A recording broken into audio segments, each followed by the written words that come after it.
You're listening to the We Are Libertarians podcast network. Find all of our shows at wearelibertarians.com. Welcome to SEPCON 95, the first annual conference of the Separation of School and State Alliance, held November 10, 11, and 12, 1995 in Arlington, Virginia. This presentation is copyrighted by the Separation Alliance, and permission is hereby granted if you would like to make gift copies for friends. This is tape 2 of a two-part series, a debate on the tax-funded education voucher. In favor of the voucher are Joseph Bast and David Harmer. Against the voucher are Douglas Dewey and Candace Allen. The moderator is Rick Henderson. A way of looking at this whole problem which seems to me to possibly ease the tensions between them, and my question really is, does it in fact ease the tensions between them? If we move from the status quo to a voucher system, that move will not be made in a political vacuum.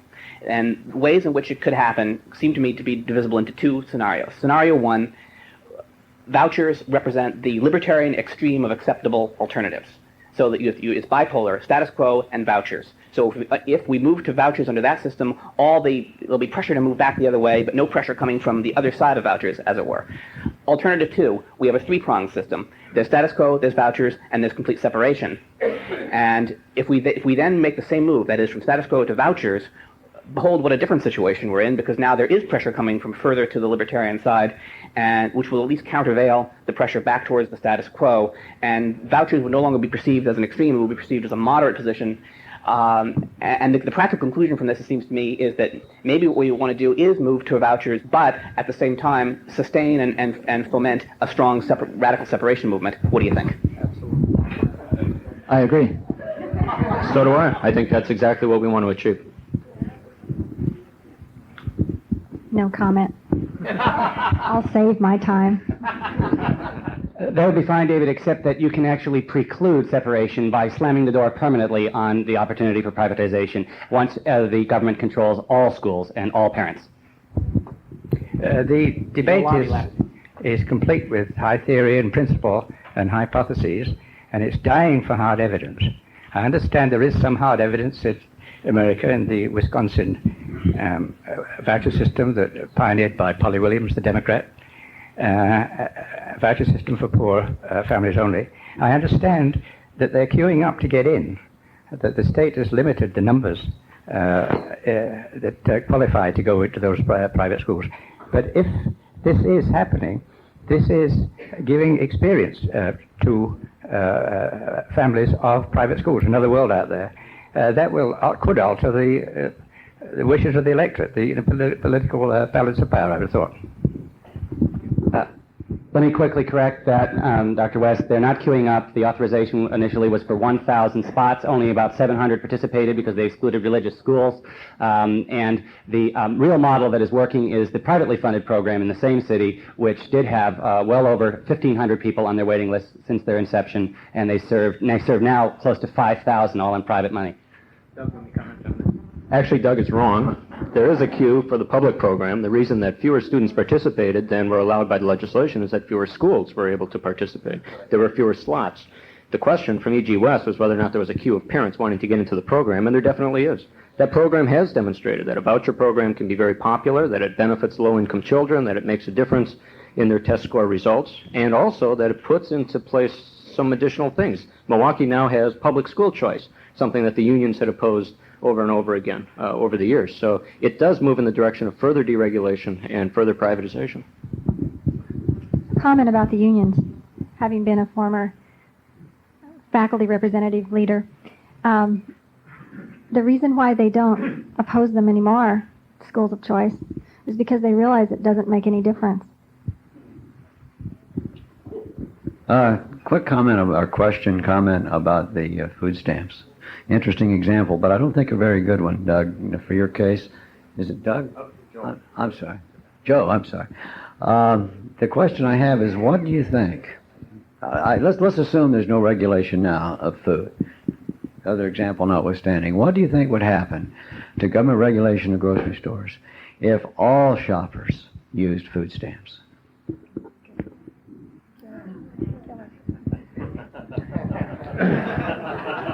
I don't think it's an interesting thing to speculate on. No, I'm serious. Let me explain. What if you had a system, this is interesting to speculate on, what if you had a system where 88% of all the people in the United States relied on a government cafeteria to provide their food, and only 12% were getting it through competitive stores?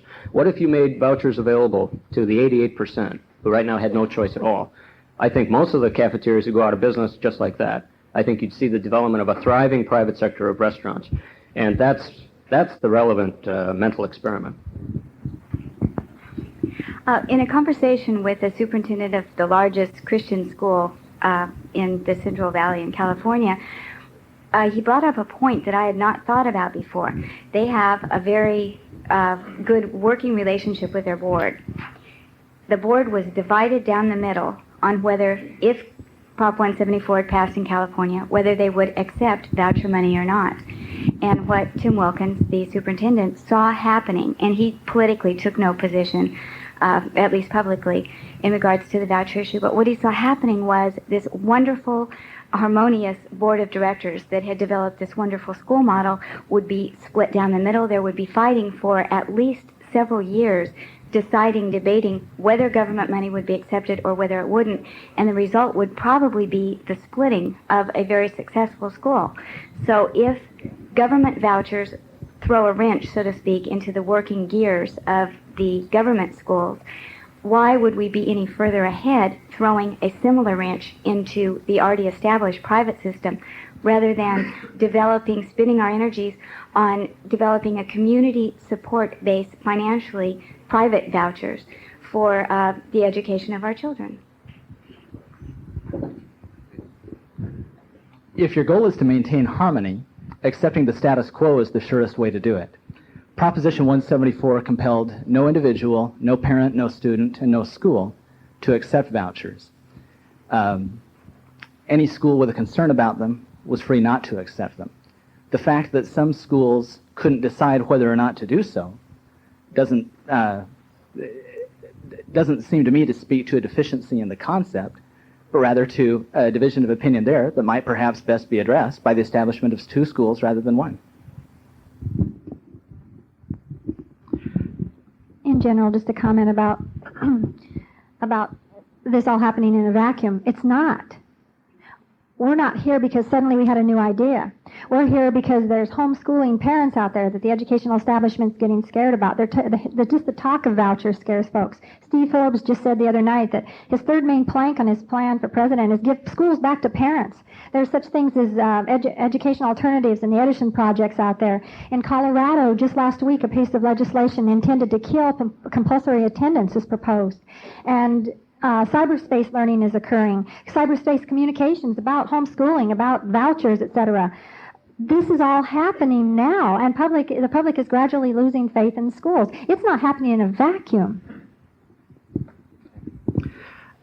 You've mentioned about the Wisconsin example. This is all the examples we have so far of public vouchers are limited to people who are in public schooling going into private schools.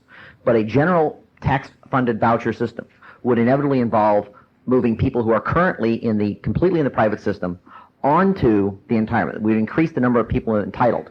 We know from our experience with higher education that when the government funding, there will be standards set of some sort.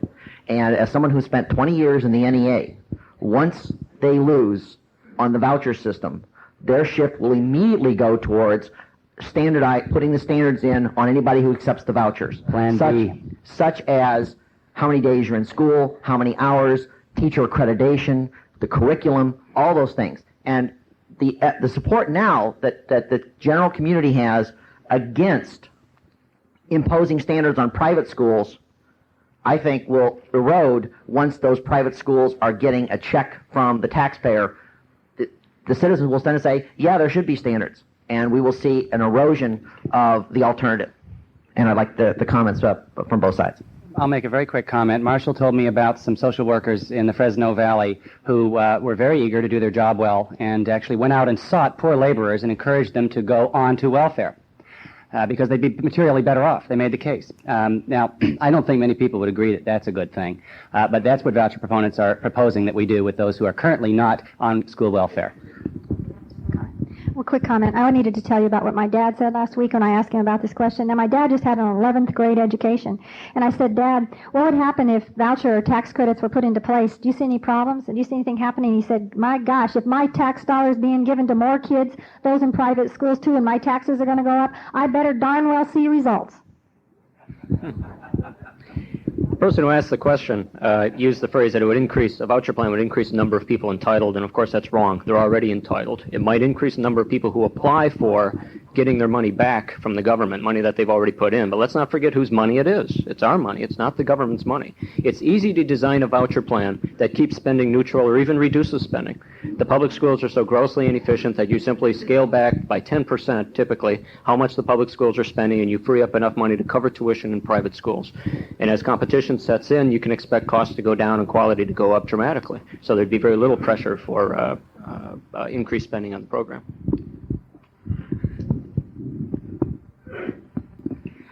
To honor Rick's request that I keep responses brief, I'd like to invite those of you who want a more detailed discussion of Proposition 174 to look at the book. A couple of quick responses, though. To oppose vouchers because they might lead to more government regulation is profoundly, profoundly dangerous if you're ignoring the fact that the pressure for regulation of private and homeschooling is already considerable absent vouchers. Proposition 174 actually wrote into the California Constitution protections of home and private schools that do not now exist. Home and private schools are far more vulnerable now without vouchers because Proposition 174 failed than they would be had it passed into law and given constitutional protection to the independence and autonomy of those schools. I have good news for everybody, by the way, because we have so many interested persons wanting to ask questions and nobody else can stand up. I'm sorry, we're cutting off the limit now. But nonetheless, we're going to extend the question and answer period for approximately 15 minutes longer than we had expected earlier because we have boxed lunches. They are in the back of the room. If you promise to be on your best behavior and go pick them up, take them back to your tables here and eat them quietly, you may do so. And John Taylor Gatto has let us, we're not going to intrude on his time at all, so we'll have the get up and stretch break after this is over. But we have 15 additional minutes. Next questioner, please. The topic of great importance is regulation, as we've all noticed today. I think what we have to remember is that it's a political thing also. Depending upon who is in political power, be it the state legislatures, and I come from Maryland, which is heavily Democratic, 140 to 40 in the delegate house, or whatever group is preponderant in Washington at the time. Because if you have a political structure that is against regulation, against having these departments, such as perhaps currently the Republicans in Congress are trying to do, then you have a much easier road to hoe. But so I'm saying that the general electorate will have to elect people who are of that way of thinking, because if they don't, they'll put in people who want to emphasize regulation again and propound them even further, and to expand the teachers' union and the Department of Education even further. So I think we have to educate the general electorate to do with politically before we can even get into really, well, maybe not before, but along with trying to make changes in the school system. Well, let me speak for the other team. People are too stupid to understand that, and they're too lazy. They won't lobby to prevent those regulations, and the historical trend has always been toward government dependency and more regulation, so there's nothing we can do. So I'm sorry, it's a good suggestion, but it will never work. The problem is, and I brought this up, but I had to rush through the point, and I think it's an important point to say right now, that the government monopoly obviously is made up of special interests organized that dominate the unorganized interests of all of us. Vouchers appear to be a way of organizing those unorganized interests out there. That means that the folks on the compliant end, the ones I was talking about earlier, they'll have a voice, supposedly, except that then vouchers have to be implemented politically, and there's the catch-22. Just addressed to the whole panel here. First of all, in Baltimore City, where I come from, the mere mention of vouchers strikes fear in the hearts of the teaching establishment, the public government teaching establishment. In my mind, it seems to me that they, at least, that particular group hasn't figured out yet how well they can control people using vouchers, because it scares the heck out of them. They understand what the aim truly is. So in my mind, my question is, what's wrong with using it there? At the same time, in Baltimore City, the word privatization has been used by hiring EAI, Education Alternatives, and it's not privatization at all. These are just government subcontractors. That's all they are. And they've managed at the same time to dirty up the name of privatization. Recently, I tried running for office, and I cleared away from using the word privatization for schools because I didn't want to have to explain what it really was. Now, my real question is, what is wrong, Joe, with reminding those people who think a voucher might work that it is not the ultimate aim, and really understanding what the real pitfalls are in the long run? What's wrong with that? And by the same token, what is wrong in a particular situation like Baltimore City with actually going out and trying to use the voucher threat to advance our cause? Well, I would not want to determine my course of action based on what my enemy doesn't like. I just want to do what's right, and I would do that. The second thing is, I do think there are people within the establishment that are getting wise to this, and Marshall's uncovered some quotes from Marshall Smith and some others who are perfectly ready to go to Plan B. Once vouchers are foisted on them, once they see it as an inevitability, then they will move to capitalize on their advantage, on their newfound advantage. But there's no point in being discomfited and having, without, gratuitously. So that's why I think they put up with the fuss at this point. Actually, I guess the question was addressed to me. I think once a voucher plan is in place, the teacher unions lose so much of their resources and their power that they're not in a position anymore to try to control or manipulate the system. If you follow trucking deregulation, you know that the Teamsters took an enormous hit when competition was introduced into a previously cartelled industry. So the same thing would happen, that the teacher unions become a much less potent political force once vouchers are in place. Their ability to commandeer or take over the system diminishes rapidly. I agree with what you said about the false privatization. I think that's contracting out. That's a baby step where a much bigger step is necessary and should be in place. And finally, your third question, what's wrong with pointing out the shortcomings of vouchers? I think debate is healthy. I think the principled stand for total separation should be out there and should be made. I don't think energy should be invested, though, in trying to tear down coalition efforts to get vouchers passed. I mean, these things are really close all around the country. They're we're very close to getting the first generation of vouchers in place. Get the voucher plans in place and then say, let's go further. Let's means test the voucher. I mean, that's the easiest way to phase out a voucher program. Only low-income people qualify for the voucher. Make it part of the welfare programs. Vouchers imply that things will be different. But if you go to Tennessee or if you go to Colorado or California, schools look pretty much the same. There's a false notion that there's competition out there. And what will happen is that there's going to be even less competition. The little bit of competition, now I say very little, between public schools or government schools and private schools. It's very little competition. It's even going to be reduced because most private schools, if resisting regulations, if they say, I'm not going to do this, I'm not going to go by the state standards. I'm not going to buy into that standard stuff. And if they decide not to, they're going to fold because at the margin, when I'm deciding whether or not, even if it's a Christian school, and I'm deciding whether or not to send my kid to this Christian school or that Christian school, and I get a voucher and I've got 5 kids and I can save $12,000, and I say, well, one's a Christian school over the other, believe me, at the margin, I'm going to choose the one with the vouchers.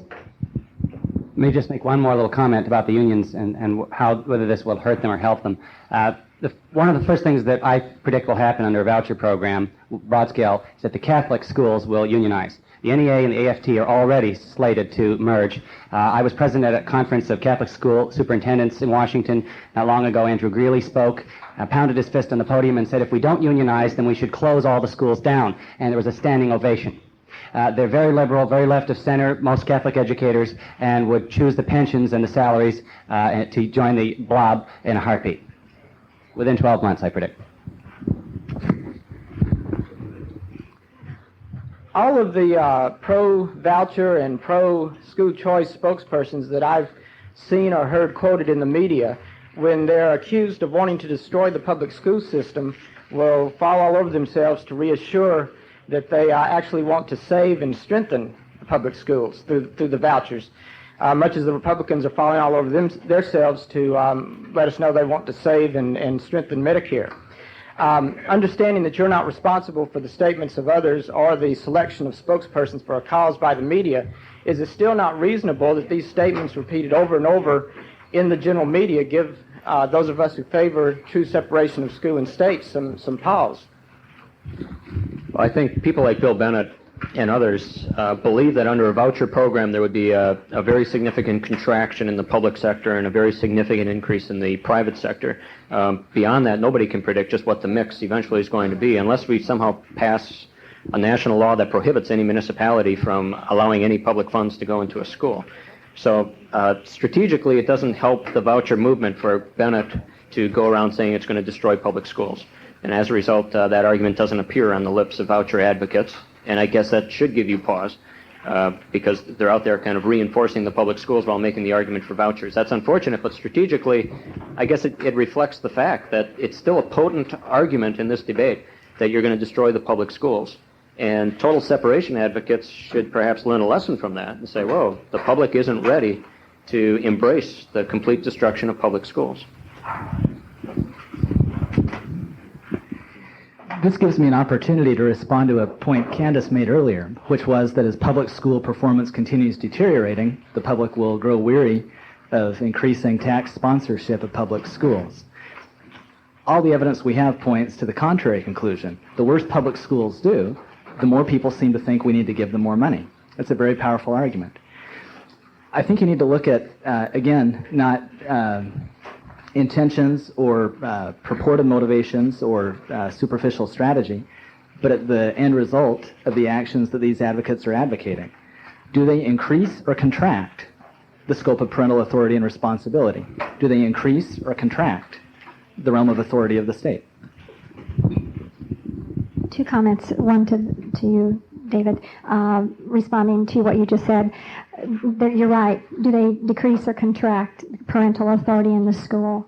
Those few folks that choose right now to pay taxes plus pay money to send their kids to school, when they quit doing that, they are abdicating further their responsibility.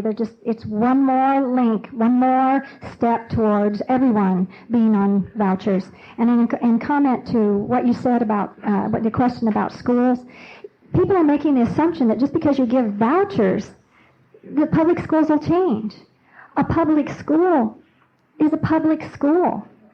And having had experience in a charter school last year, I will tell you that just because you empower teachers that are already in a system that have no accountability really because their jobs are still there, that doesn't change anything.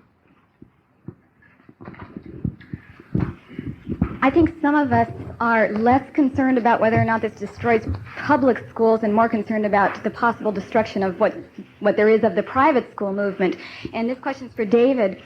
Proposition 174, very specifically, you're talking about this being a move towards privatization. How do you justify that statement with the fact that Prop 174 required voucher-receiving schools to abide by the national standards of Goals 2000 and to require a test lined up with Goals 2000 when already private schools have no testing and curriculum requirements in California? As far as I can see, this is not a move towards privatization. It's drastically moving the other direction. How do you justify it? Well, you're asking a question about a specific initiative as emblematic of a general concept. How people choose to draft their voucher legislation will vary from place to place. And Proposition 174 isn't the only way to do it. If you object to that language, I'm sure there is language that would be acceptable.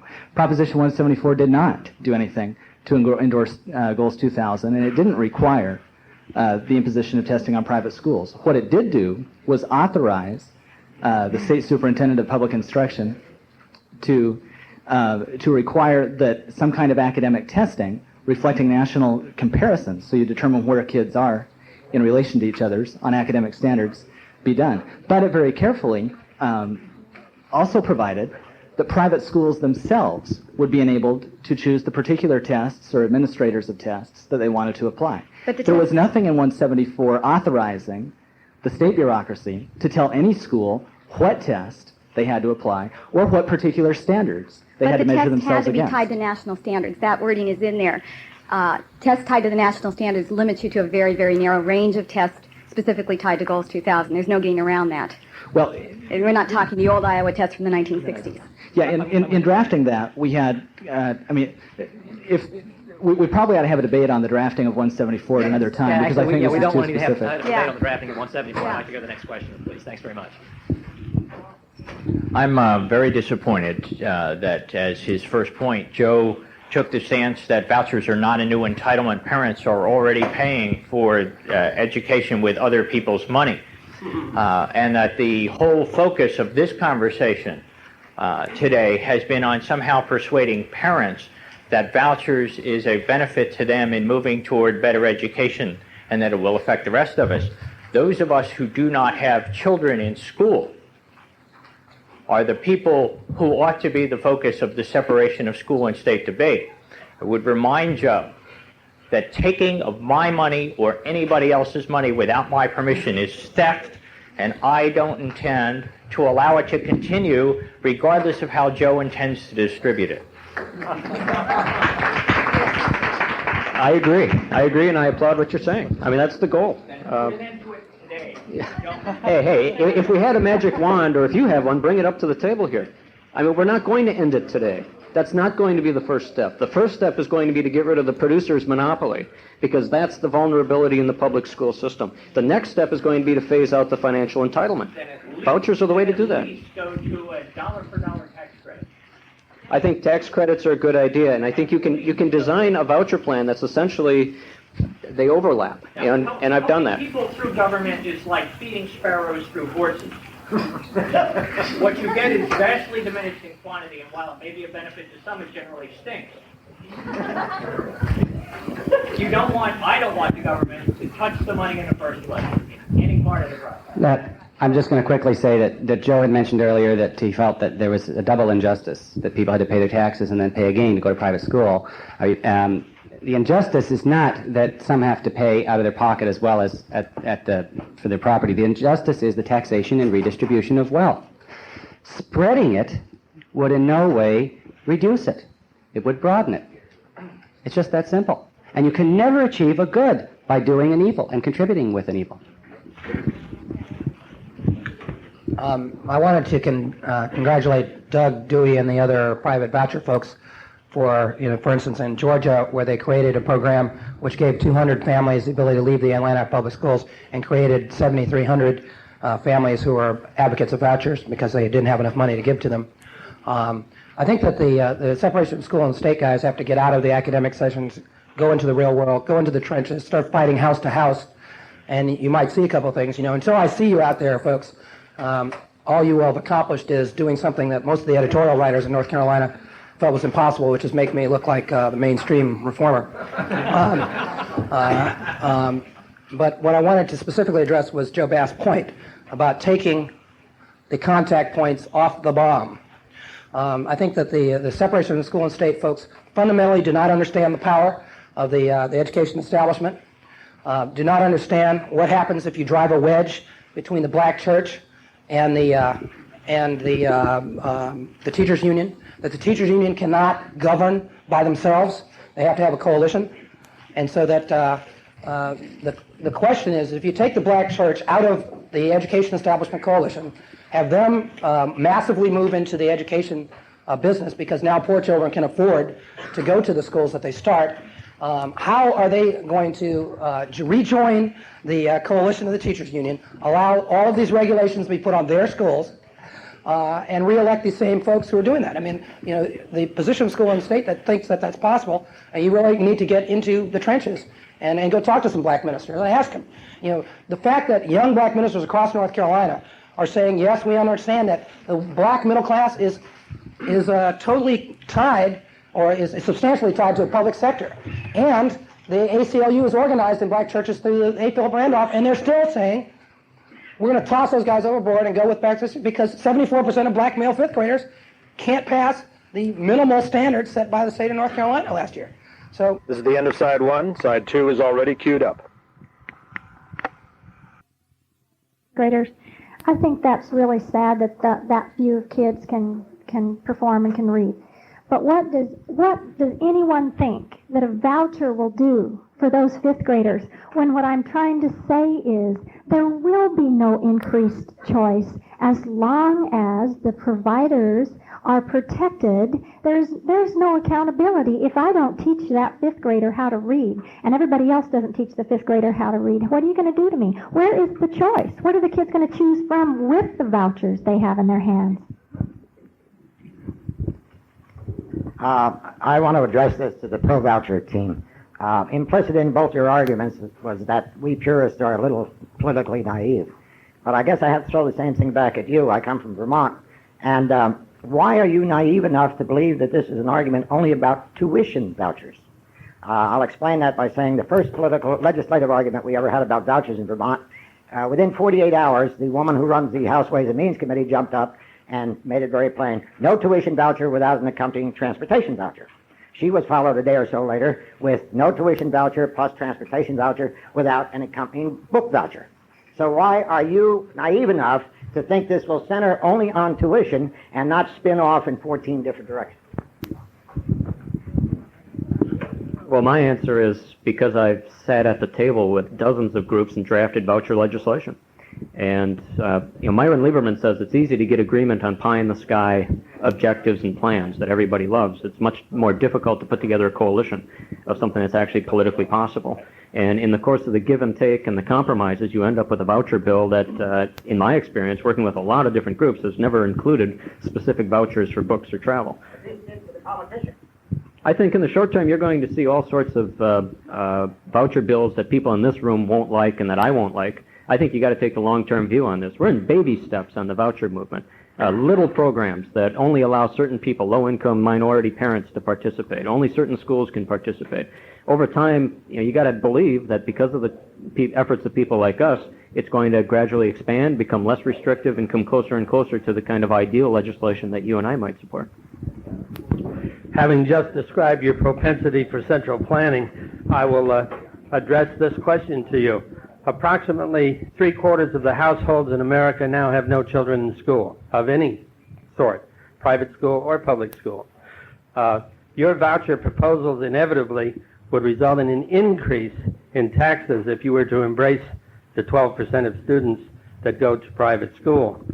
How would you deal with convincing the 3/4 of American households to support such a system? Well, voucher plans can easily be designed to provide tax cuts. I've got a collection back there, I wrote it myself, of about 20 different voucher bills. All of them are revenue neutral or actually reduce taxes.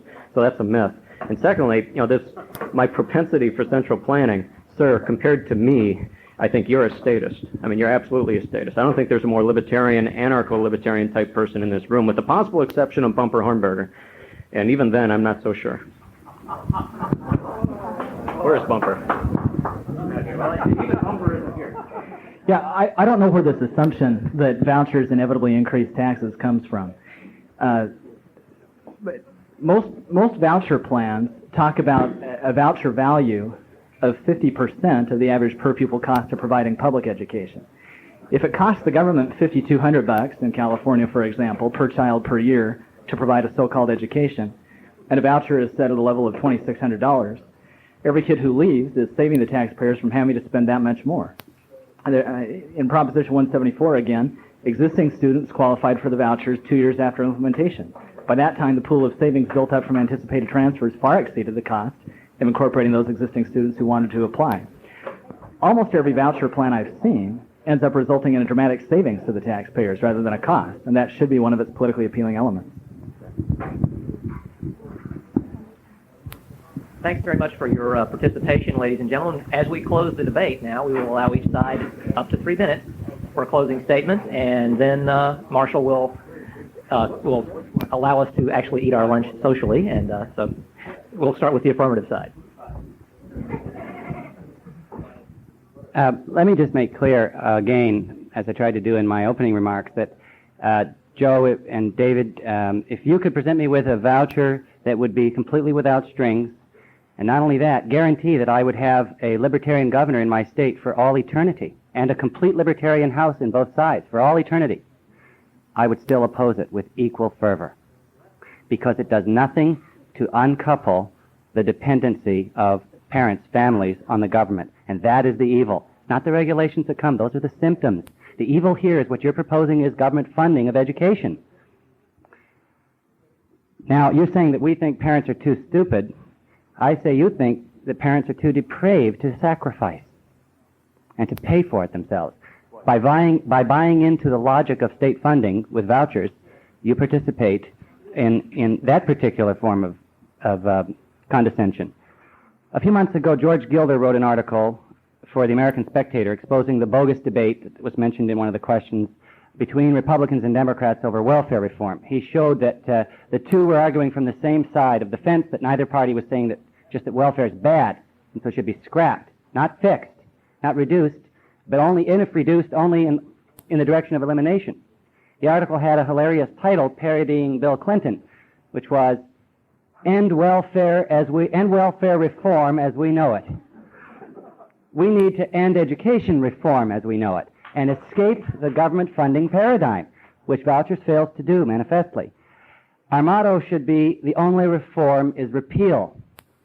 We no longer hear much talk, by the way, about efforts to reform Jim Crow laws. Again, the chief problem with vouchers is that it in no way breaks free of the government monopoly schooling paradigm, and we have to stop thinking about ways to trick the government into giving up power. I have completely deflated the argument that there are not other interim measures. The whole strength, and having been unable to defend vouchers in themselves, is that it's the only way to go. But I provided a laundry list of things we can be working on that I'm already working on. I've got 200 children in school, average income $15,000 in Washington, D.C., out of my private efforts. I'm just one guy. Okay, we must begin to feel and cultivate outrage at the awesome and arrogant usurpation of parental sovereignty that is government schooling. And yet, all that we do must be grounded in love, our love of truth, liberty, and our children's ability to learn truth and know liberty. Thank you.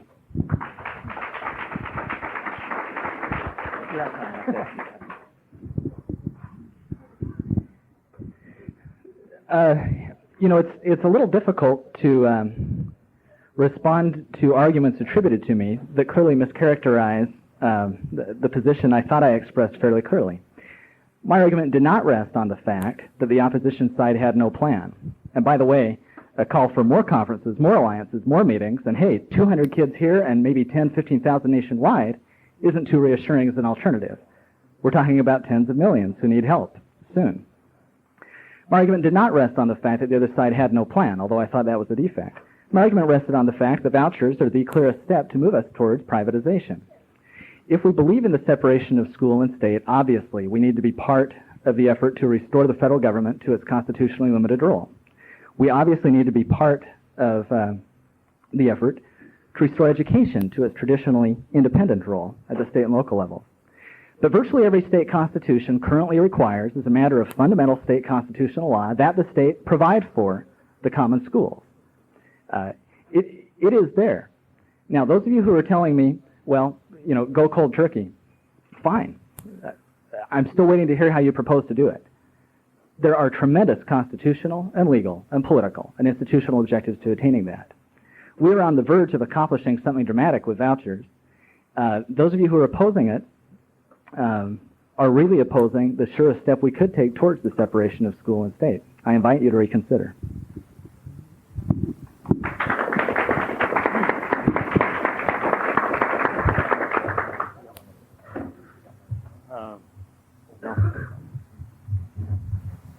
Thanks very much to all. I'm delighted that we have now come to some type of unity and we now all agree on which direction we're going to take, and so now we shall march forward into our neighborhoods and communities and bring about full separation. Marshall has a few words to say before we adjourn. Thank you.